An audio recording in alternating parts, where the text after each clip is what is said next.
hello everyone. Good morning, good afternoon, and good evening in the other part of the world. Nandito tayo ngayon, bumili ng ating food. Kasi kagagaling ko lang sa work at saka kailangan ko bumili ng dinner. Kasi wala daw kaming, meron lang din sa hapon gusto ko to eat Mexican food. So isa to sa mga lugar na masabi kong ma-recommend ko na hindi siya masyadong expensive na kainan. Malapit lang sa aming tirahan. Go, come with me. Tingnan natin kung anong bibilin ko ngayon. Okay? So, this is Taqueria La Costa Sabora, Mexico. So, pag Latino, we don't read the word Mexico, we read the Mexico. Okay? So, no, I'm okay. Thank you. I tried to get the live. Yeah. Thank you. So, this is the place that highly recommended. You know, look like feeling you're in the island. Oh, after I buy. Yeah. So, you're welcome. So, this is the place gonna buy my dinner.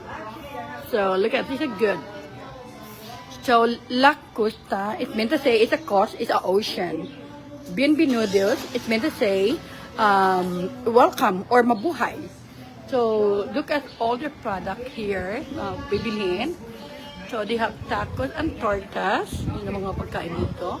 Oh, and platillos. So, quesadillas, tostadas, or the extra menudo. Only every Saturday and Sunday. Sabado y Domingo. And tostada La Costa. You know, sa mga hindi nakaalam. So, and then they have agua fresca. Agua fresca means a juice. So, they have different kind. They have Jamaica. And then they have piña, pineapple juice, and they have I forgot the white color. Yeah. So most of the food they have different kind. They have taco de tripa, taco de pescado, they we call mini fish tacos, right? And nachos regulares. Either they have cheese, queso, frijoles, crema, jalapeno.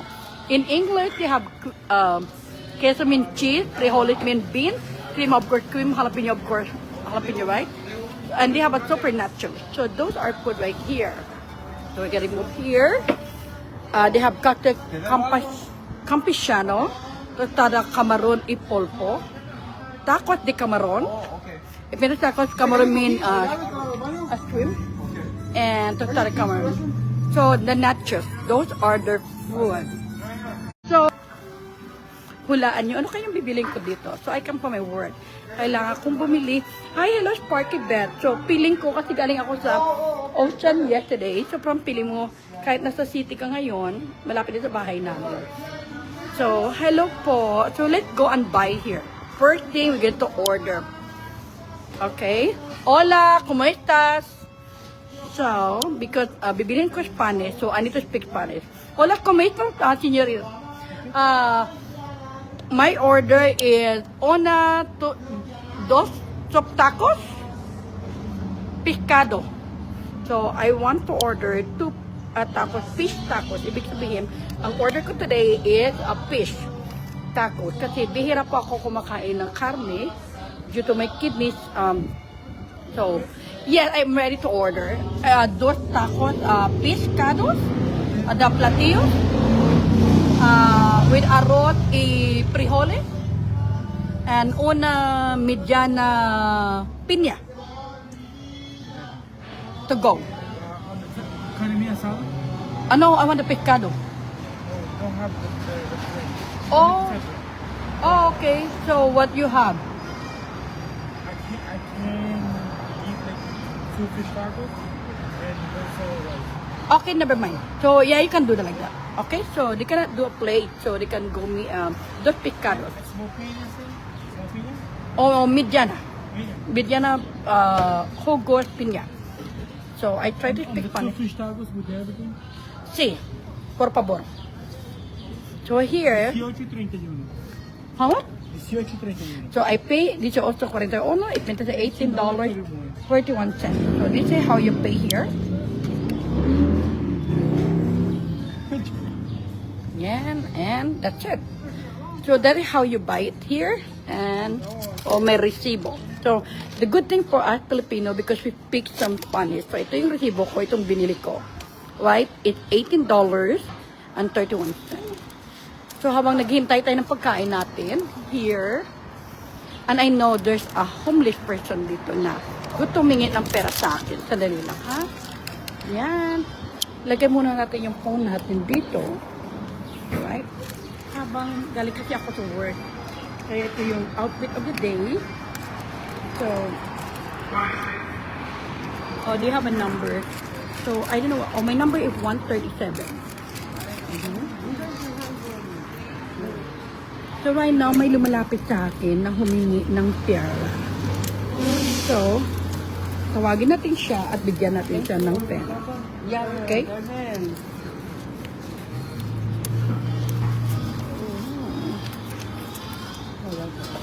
Wow, what money is that? Okay, have two.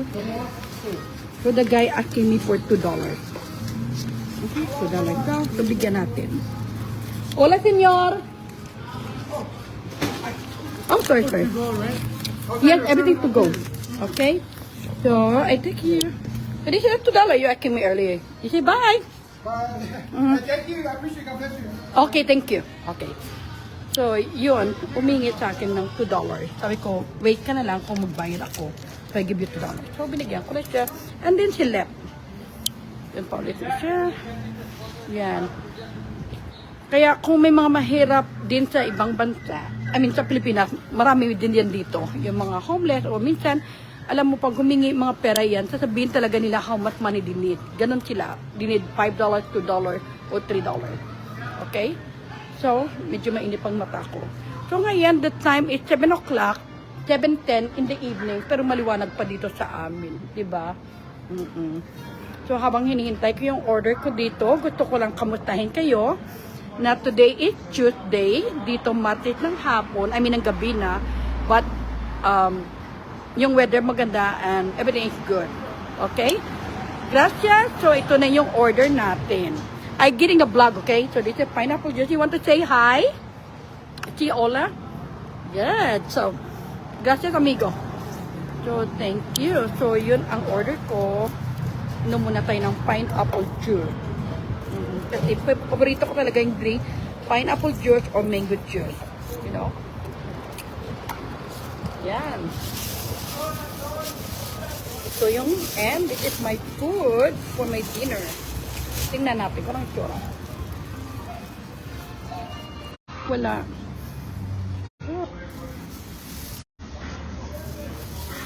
So, sandali na. Ano yung food natin? So, ito yung, medyo mahina yung signal dito. Oh.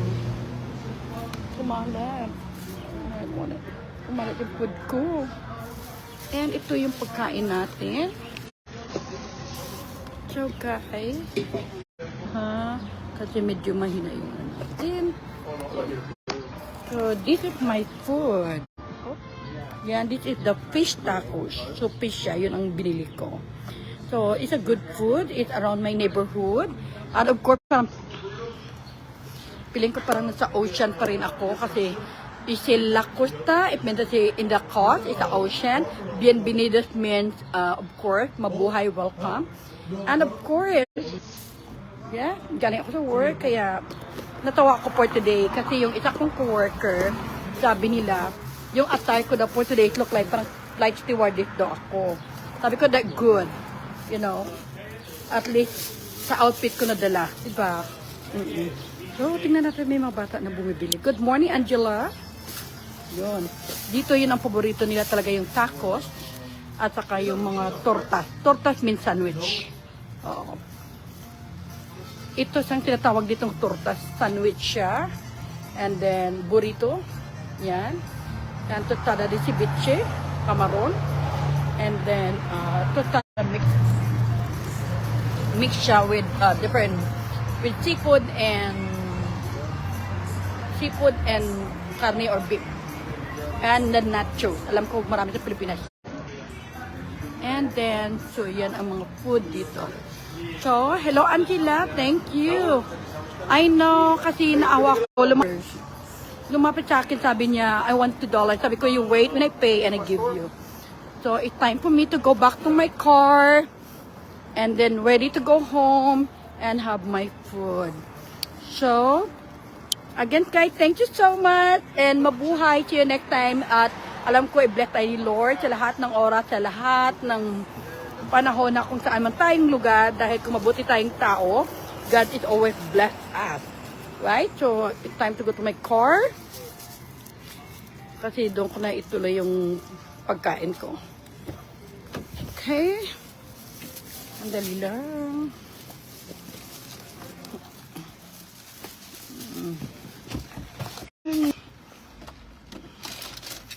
Para wala na akong time magluto sa bahay.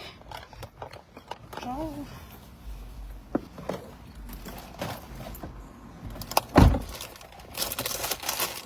it's my favorite juice is pineapple juice. So, time na uwi na tayo. At saka, yun lang masabi ko, nangamusta lang. And driving home.